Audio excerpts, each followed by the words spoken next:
Good evening, Vanessa. How have you been doing recently? Are you working overtime again tonight?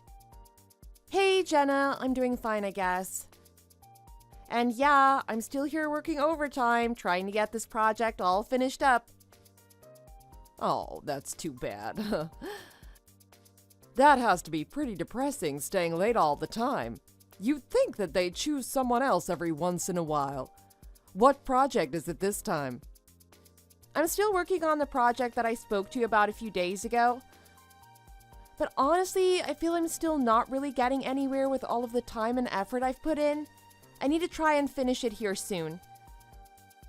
But before I can even go home, I still need to attend a meeting with some of the managers. I have to talk to them about how things are going and how close the team is to finishing it up.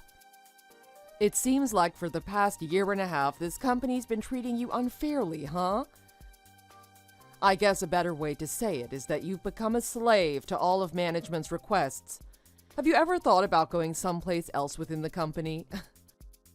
It's not like I want to go to a different department or leave this company or really anything like that, but out of all the other members that are a part of this project, I just feel like I'm the only one who doesn't get the chance to go home and relax.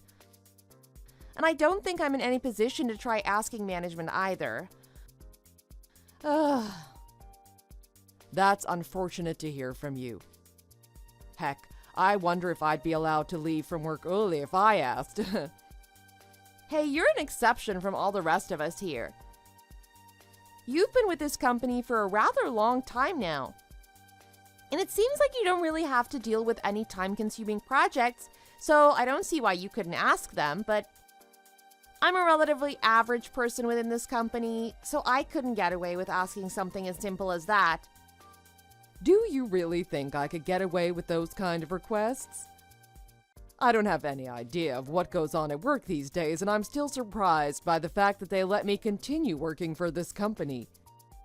Maybe if I started working harder for the company, that allowed me to join the project team with you.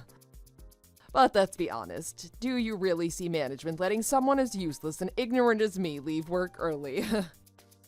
Well, you're already home at this time of night, so they must be allowing it. Anyways, I still won't be going home because the meeting will probably end up going all the way until 9 p.m. or so. Oh, this place is really starting to wear me down. Besides all of this, I really need to start preparing for my wedding that's coming up. For someone who's such a workaholic like you, saying everything in an exhausted and burnt out tone must mean you really are in pretty rough shape. But hey, you have an amazing wedding to look forward to, so that should be keeping your spirits high, right? Are you still keeping up with all of the wedding prep? Do you think I have the time to get anywhere with them? I still have to figure out what I'm going to wear and who I want to invite. But every day for the past 6 months, I've been working about 10 to 11 hours a day, you know? I've had absolutely zero time or energy to prepare and plan out this wedding and send invitations. And because I'm always feeling exhausted on my days off, I've had no urge to continue working on anything, no matter how meaningful it should be to me. Well, that'll happen from time to time, huh? But to most people, their wedding ceremony is a once-in-a-lifetime sort of event, right? You have no other choice but to prepare for it, or else you'll end up regretting this for the rest of your life. If it helps you at least a little, start to get those preparations for this wedding finished for me, alright? Huh? How would finishing plans for this wedding help you? I didn't mean anything particular by that. Don't worry about what I said. Anyway, I'm really looking forward to your wedding. Wait, are you really that excited for my upcoming wedding? I haven't really even talked with you about it yet. Of course, I'm excited that you're going to get married. Back when I was in charge of the research team at our company, I was pretty involved with watching over Mr. Harrington after he'd graduated from university and entered this company. And I've also been busy keeping an eye on you ever since you started working for this company. To me, you two have been making my working experience much less boring than it was before you guys arrived. And the way you both interact with one another made me always dream about what a cute couple you guys could be. Aw, Jenna, that's too kind of you to say. Not even I could take the time to bother watching 2 new hires enter this company. I'm so glad that you're one of my superiors. Because of all the help that you've given me from the very start, I've been able to make it farther than I could have imagined within the company. What are you trying to say by that? Are you saying that you use my fondness of you to overtake my position and become one of the leading members of the project team? You really are quite a cunning one, aren't you? No, that's not at all what I meant by that. I had no intention of making it in this position when I envisioned working for the company. It was all because of the higher-ups that decided to place me on the project team. And if you were never there helping me along the way by putting in a good word for me, I would have never had a chance of becoming a part of this team. Why the heck are you being so serious all of a sudden? It was just a small joke. I'm just messing around to get you to stop acting so down. In reality, I'm happy that I was treated so well by a very responsible and knowledgeable newbie like yourself. If you'd never decided to enter the company, I would have most likely left out of total boredom. Jenna, you shouldn't be saying something like that to me. But really though, I was only able to make it to where I am now because of all you did. I'm sorry for all the complaining I've done recently regarding this project and the overtime. I'll continue to do my best at this company and with this project just for you, Jenna. I won't let you down. Also, I'll make sure that all the time and effort you put into me doesn't go to waste. Oh my gosh, you're making me blush. But just to let you know, if you don't end up doing your best within the company, you'll have to worry about your position on that team. If you end up not being around anymore, I'll have to take everything for myself. Huh? What do you mean by that? What'll you be taking all for yourself? That is a big secret. Wait, you can't just keep that a secret from me. Now you've got me all interested. I wonder what you could be hiding. Is it something expensive that's in your office kept within your desk? Or even better than that, could it be that super handsome guy that was just hired as our HR, Brad? I really want to know what it is that you'll have all to yourself. Oh well, he was once a new hire from around the time that you were also entering this company. You're pretty clueless who it is though, huh? Let's let it be for now. There's no need for us to get too deep about my love life at this time of night. Please get back to focusing on your project, okay? Come on! Now that I have this secret of yours on my mind, there's no way I could attempt to focus on this project. From how you phrased it, it's pretty much impossible for me to stop asking you about who it is, especially now that it involves someone you like. Also, today in particular, our conversation on here has had some real sentiment to it, right? Like we're finally starting to talk more about our lives than just what's going on at the workplace. I'm the type of person that gets far too excited when talking about other people's life outside of work. My, you're all riled up now. It's alright to go little by little when talking about love interests like mine. And by the way, I think you're starting to forget about something. Are you alright on time? It's getting closer to the start of that meeting, and I don't think you've gotten any closer to finishing that very important project. Oh, crap. I was so caught up with this that I totally forgot to look at the time. Man, with how much I'm getting involved in, I don't even think I'll be able to get to the wedding preparations today either. You'll be alright, just stop focusing on what I said earlier and make some progress on the project. And also, good luck at that meeting, okay? Hey, Jenna, I just heard from David. He said that during the time that I was still at work, you ended up contacting the wedding venue that me and him plan to get married at, right? Thank you for doing that, and I'm sorry for troubling you with something that David and I should have been handling from the start. Hey, it's not a problem for me whatsoever.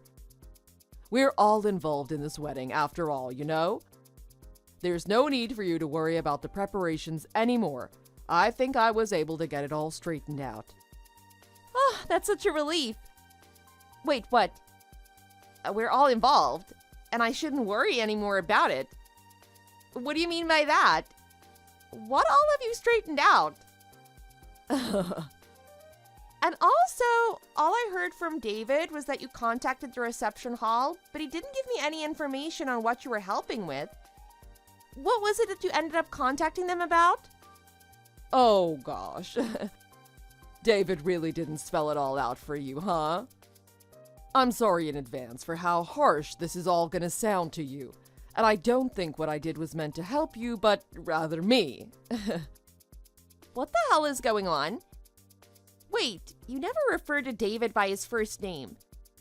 I know you helped him out a ton at work, but you always refer to him by his last name. Okay. I guess I need to tell you everything now. It isn't very healthy for me to hide this from you, and you'd soon find out about this from David anyway. Hiding? What have you been hiding from me? This whole ordeal is starting to get a little scary. And why do you keep on laughing so much? Oh no, I'm starting to get a bad feeling about all of this. This situation looks exactly like something I've seen in a drama before. Oh, that's quite accurate. This is definitely like something out of a romantic drama or something, huh? I'm sorry to have to break it to you, but that wedding that you had scheduled for 2 months from now is for David and I to get married. What the hell? I knew there was a reason I had such a bad hunch about the way you were wording things and acting. Wait, are you actually being serious right now? What kind of reason do you have for doing something this horrific? It feels like you're just making fun of me or something. You have to be lying. There's no way you'd want to do this to me, right? I thought you were all excited for me to get married to David because we were so cute together. Oh gosh, wouldn't it be great if I was just playing a prank on you? However, I'm really telling you the truth here, and I have many reasons for doing this. David and I have actually already been dating for 2 years now. You both have been together for 2 years already? What? But David and I didn't start dating until about a year ago. Does that mean he's been having an affair with you this whole time? He's the worst. Does that not make you feel disgusted by him? Actually, it's you that's been causing all the problems with our relationship.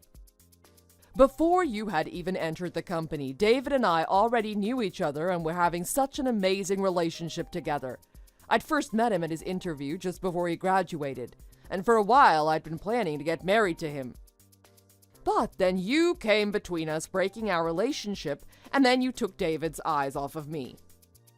I didn't know anything about you guys being together. If you were dating him, why didn't you tell me?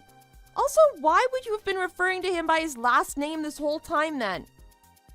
If I had known that you and him were a thing, I would have never thought about asking him out. Oh, is that so?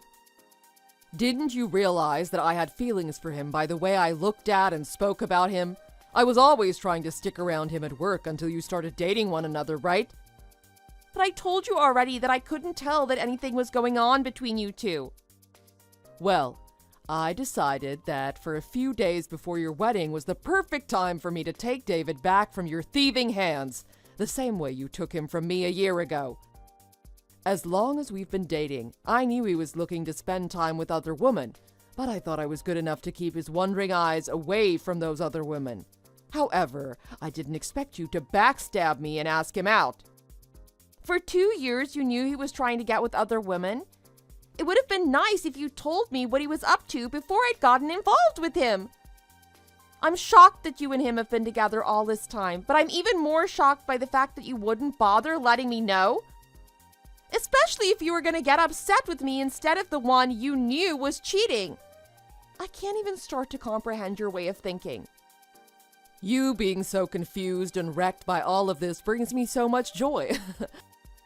All along you've had such an innocent and childish aura to you. But even so, David, everyone at work, and my position on the project team, you took it all away from me in the end. That's ridiculous. Me having everyone's respect at work and becoming a member on the project team, I thought that was all because of you, and I was thinking that you were happy about my success. Oh, so now you're gonna start talking back to me. Anyways, there's no point in arguing about this subject anymore, right? Because after 2 dreadfully long years of constant worry and jealousy, I was finally able to get David back from you and use your wedding to get married to him. It seems like I really got the jump on you after all.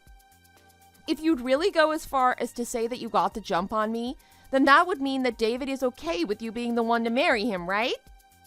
With everything you've told me about him, he could already be with another girl as we speak. Has he finally realized that you're the one he's most interested in marrying? That is right. David is pretty indecisive after all, so in all reality he would have been fine with marrying either of us. Luckily, I was able to snatch him back right before your guy's big day. You looked like you really wanted to marry him, so I thought he'd already gone ahead and forgot about me.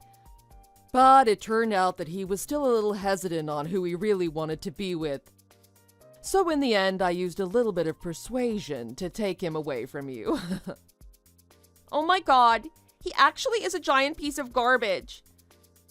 But come on, are you really going to be okay with marrying him?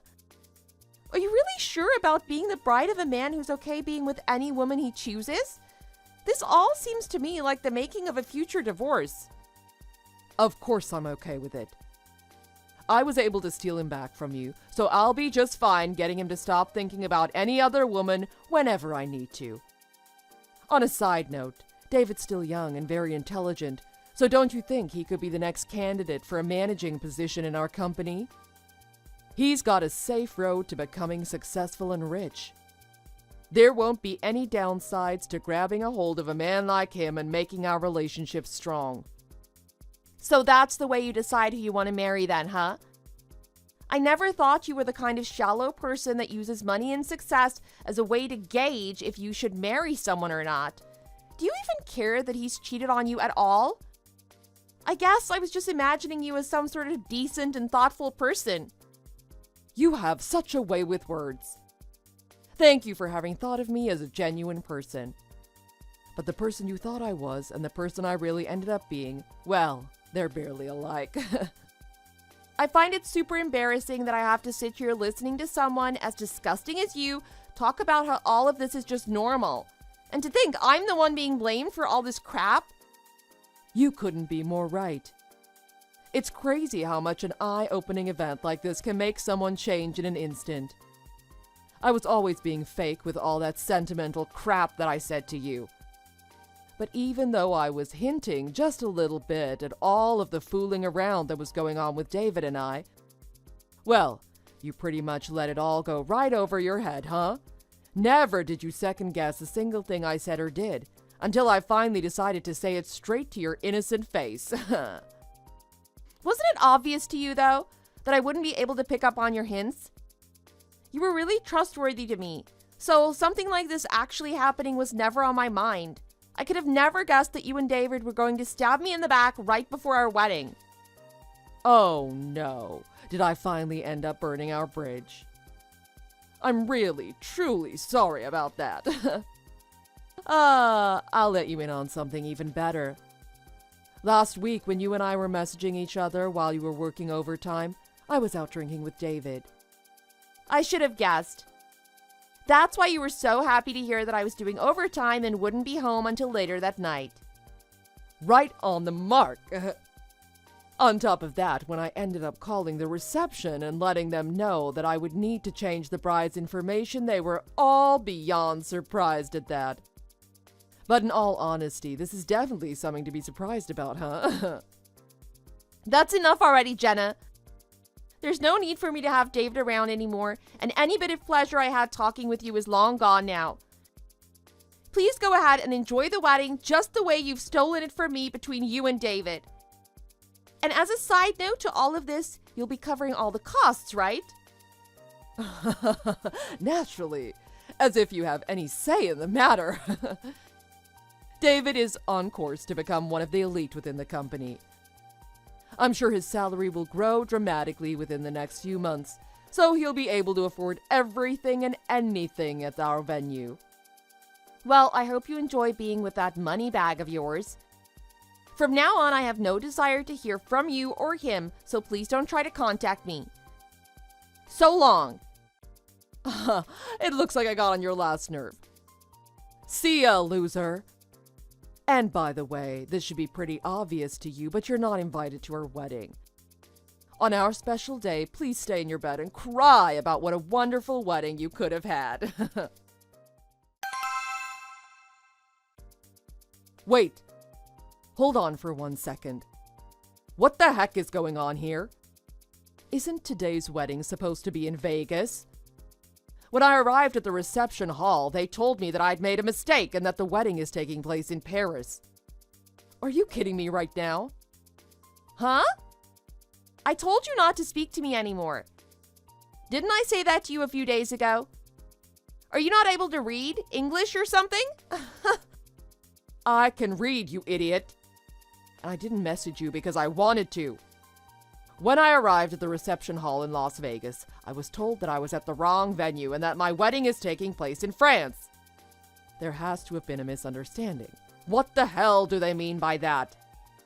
Well, first things first, I want to know why you thought that your wedding was in Las Vegas. I'd assumed you were the one who changed the location of the wedding to Paris. After all, you were looking at a wedding pamphlet for venues in France, right? I don't know what you're talking about. The pamphlet that David was reading through was for places in Las Vegas, I thought. And after I'd called to change the bridal information for the wedding, they told me that the wedding would take place here in Las Vegas. Oh, I see now. That pamphlet was for all of the venues that company owns. Vegas is just one of them. You do know that you were dealing with a company that has multiple venues, don't you? A bride wouldn't normally make such a careless mistake like this on one of the most important days of their life, right? But I suppose you were never the brightest one, huh? Seriously. Hold on. In other words, David is heading to France right now to get ready for our wedding. All he said was, "I'll see you there." He should have told me something by now. Hasn't he noticed that I would be on the plane right now with him? Guess not. Or maybe he just didn't care. Or even better, maybe he thought you were smart enough to know the right wedding venue. You guys must have really not talked about all of your travel plans very thoroughly then. Why would you say these sorts of things when you can see that I'm panicking? When I was asking him about where we'd have our wedding at, I never said I wanted to have a wedding outside of the country. I said we should just go to Vegas. I don't think he cared too much about where you wanted to have the wedding. Of course, I'd originally chose to have the wedding within the US, but you were the one who took my wedding away from me, so don't even try to rope me into this. Hopefully you can get a grasp on reality and find a way to get to Paris by the time the wedding starts. I mean, shouldn't you already be trying to catch up to him or something? How am I supposed to catch him, though? I don't even have a passport. This is the whole reason why I told him to choose somewhere inside the States. There is no chance that I'll be able to get to him now. How should I even go about canceling the wedding? Wouldn't it be best to just call the reception hall first and ask if it's okay for you to cancel the wedding? But let's be honest, is that even going to work for you? I mean, you're really cutting it close trying to cancel the wedding on the day of. You'll end up having to pay the full wedding fee anyway, right? What's going to happen when David's family shows up and there's no bride for the wedding? They're certainly going to be mad about wasting their time and money to go there. Oh, God. They'll end up going all the way to France for absolutely nothing. It'll be a huge waste for them. And worst of all, this will make me look super bad. You're going to be the one that has to pay for their travel and lodging expenses as well, you know. A while back, I'd said that paying for all of those who I invited would be pretty tough. But David said making our guests pay for the flight and hotels would be very disrespectful to them. I can't stop laughing. You'll have to blame him for that one. That idiot! Causing all of this needless crap for me. But seriously, you'll be the one causing the most problems for everyone by not showing up to your own damn wedding. Ugh, this can't be happening to me. Having to pay for a wedding that I won't even be showing up to, and also having to pay for all our guests on top of that will be the end of me. And even if I decide to cancel all of this now, I'll still have to pay 100% of the wedding fees. Wait, I've got an excellent idea. How about I just give up and forget about the wedding and give it back to you? Consider it a nice present from me. What? I think you've finally gone off the deep end with that sort of talk. I wasn't joking around by saying that. I wanted to marry David, but since I can't be bothered anymore with all of this, how about you have it all back? You were really in love with David, right? You're more than welcome to go to Paris to marry him if you want. I'll even let him know I'm not in love with him anymore so that he'll stop thinking about me. If you do this for me, I won't have to hand over a single penny towards the wedding and you'll get to be with him. You are being hilarious right now. Do you really think that I would just put all of this headache that you caused behind me and say, sure, that's fine with me. I'd love to marry an unfaithful guy like David. Hey, it's not like we need his approval or anything. From the very start, this wedding was meant to be between you and David. Oh, that's right. I can just call the reception hall and ask them to change the bride's info again for me. I'm sorry, but I don't think you can pull that off a second time. Even if you try to talk them into changing the information back to mine, I can't possibly see anyone there believing you. What? There's no harm in trying. It's not my fault that all of this is happening, you know. Why are you even still talking to me as if this is my problem? This fiasco was created by no one else but you two, right? Well, if I can't find a way to go to France and I can't find someone to go in my place and marry David, then I'll be stuck having to pay for the whole wedding and everyone's expenses. That's absolutely right. Also, you should already know by now that the expenses won't stop there. They wouldn't. On top of all this, what more could there possibly be? Naturally, David wouldn't have enough saved up to cover any other fees, right? There's no way we'd be able to pay for anything else. You can't just say that you won't be able to pay because you'll have no other choice. The other expenses will be from me suing you for emotional damage. You're gonna try and sue me. Wait a second. You can't claim that sort of thing from David or I because you guys haven't even married one another yet. You greedy wench, you're just trying to find a way to make money from this.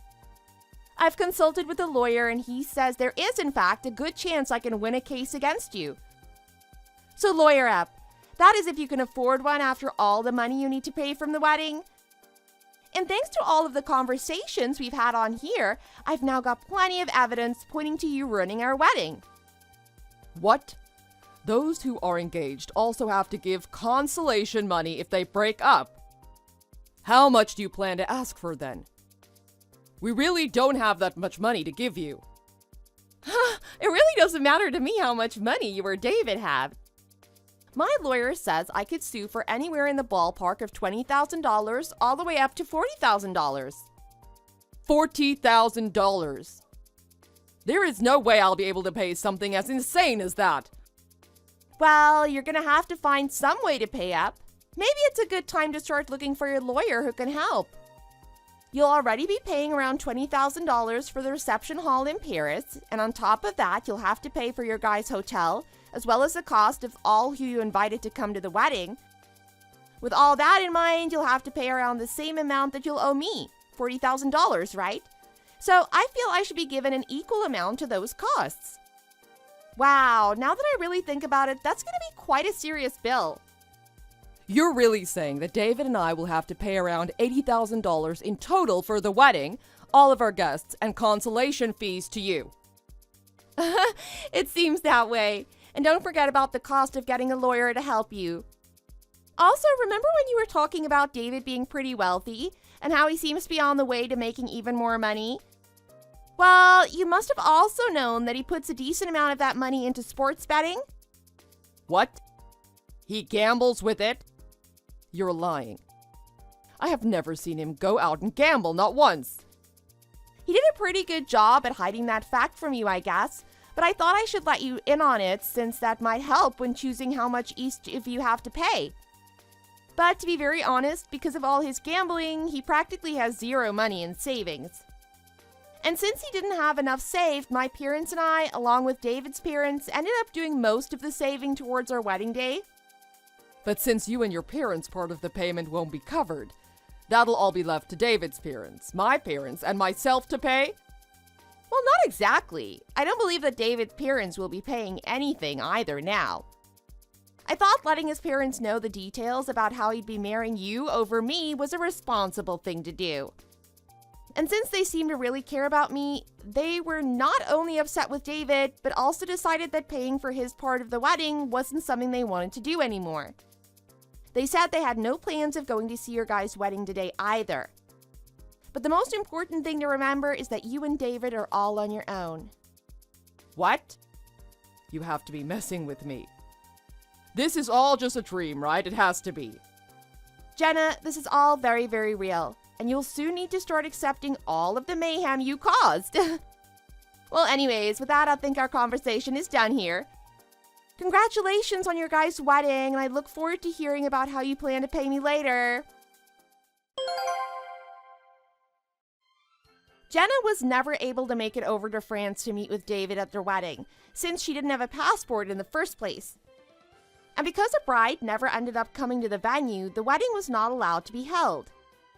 Hilariously, David and Jenna were both billed $40,000 for the reception hall and for all the guests that were invited to their wedding. Along with that, things are moving forward with my case against them. It's looking like they'll owe me an additional $20,000 for what they did. Because of this whole wedding disaster, Jenna and David got into a huge fight. They ended up having to live together in an old rundown house instead of separation, as that was their best chance of saving some money. Of course, they continued to have fights in the meantime while they were still together. Even though the both of them tried to keep all of these humiliating events a secret, our company eventually found out and they were both fired for constantly arguing while at work. As one would expect, when you decide to try and ruin someone's wedding by stealing their fiancé and using their wedding plans, you're bound to get what you deserve in the end. Thank you for watching and listening. Don't forget to like this video and subscribe. We look forward to seeing you in the next story.